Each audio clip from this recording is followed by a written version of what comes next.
Guys, ఈ వీడియోలో నేను పందుల గురించి ఎన్నో ఇంట్రెస్టింగ్ అండ్ అన్నోన్ ఫ్యాక్ట్స్ చెప్పబోతున్నాను. ఈ వీడియో చాలా ఇంట్రెస్టింగ్గా ఉండబోతుంది. ఈ వీడియోని ఎక్కడా కూడా స్కిప్ చేయకుండా చూడండి. Okay, let's get to the video. మన దగ్గర పందులను అయితే చాలా చీప్గా చూస్తూ ఉంటాం, కానీ ఫారెన్లో మన దగ్గర కుక్కల్ని ఎలా పెంచుకుంటారో అక్కడ పందుల్ని ఎలా పెంచుకుంటారు. అంటే మన దగ్గర ఫార్మ్స్ లేవు, మన దగ్గర పెంచుకోవట్లేదు అని నేను అనడం లేదు, కానీ మనకన్నా ఎక్కువ వాళ్ళు పెంచుకుంటారు, అంటే ఫారినర్స్ పెంచుకుంటారు. పందులు చాలా తెలివైనటివి. వాటికి ఏమైనా కమాండ్ ఇస్తే అవి వాటికి రెస్పాండ్ అవ్వగలవు. కొన్ని పందులు అయితే కుక్కల కన్నా కూడా చాలా ఇంటెలిజెంట్గా ఉంటాయి. పందులు ఇప్పుడు అప్పుడు జంతువులు కాదు, డైనోసార్ కాలం నుంచి ఆ పందులు ఉన్నాయి. ఇక్కడ కనిపిస్తుంది కదా, దీని పేరు ఎంటిలాడోంట్. ఇది డైనోసార్ కాలం నుంచి ఉంది, ఇప్పుడైతే అంతరించిపోయింది.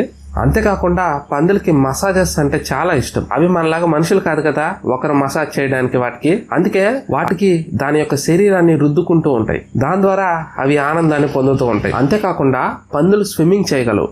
వాటికి స్విమ్మింగ్ పోటీలు కూడా పెడతారు. ఎక్కడంటే అమెరికాలోని బహమాస్ అనే ఒక ప్రదేశంలో పందులకి స్విమ్మింగ్ కాంపిటీషన్ ఉంటుంది. అంతేకాకుండా పందులకి చవట అనేది పోయేదు మనలాగా, ఎందుకంటే వాటికి స్వెట్ గ్లాండ్స్ అనేటివి ఉండవు. దాంతో అవి వాటి యొక్క బాడీని కూల్ చేసుకునే దానికి మాత్రమే అవి బుడదలో బొల్లాడుతాయి. వాటికేం సరదా కాదు ఊరినే బుడద లోపలికి వెళ్ళి బొల్లాడాలి అని. అవి మనకన్నా కూడా చాలా నీట్ గా ఉంటాయట. విదేశాల్లో అయితే పందుల్ని చాలా శుభ్రంగా ఉంచుతారు, కానీ మన దగ్గర అంతగా ప్రిఫరెన్స్ పందులకు ఉండదు. కాబట్టి వాటి యొక్క నివసించే ప్రదేశాన్నే బాత్రూమ్ లాగా చేసుకుంటూ ఉంటాయి అవి.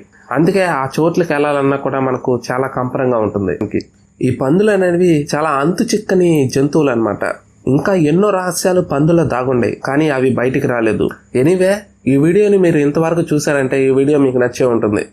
ఈ వీడియోకి ఒక లైక్ చేసి ఈ వీడియోని మీ ఫ్రెండ్స్ అండ్ ఫ్యామిలీ మెంబర్స్తో షేర్ చేయండి. అండ్ మీరు ఈ వీడియోని లైక్ చేయడం ద్వారా యూట్యూబ్ ఆల్గారిథం అనేది ఇతరులకు కూడా ఈ వీడియోని రెఫర్ చేస్తుంది. మాకు కూడా కొద్దిగా మోటివ్ ఉంటుంది ఇంకా మంచి కాంటెంట్ మీ దగ్గరికి తీసుకురావడానికి. And this is Sandeep signing off. Good bye.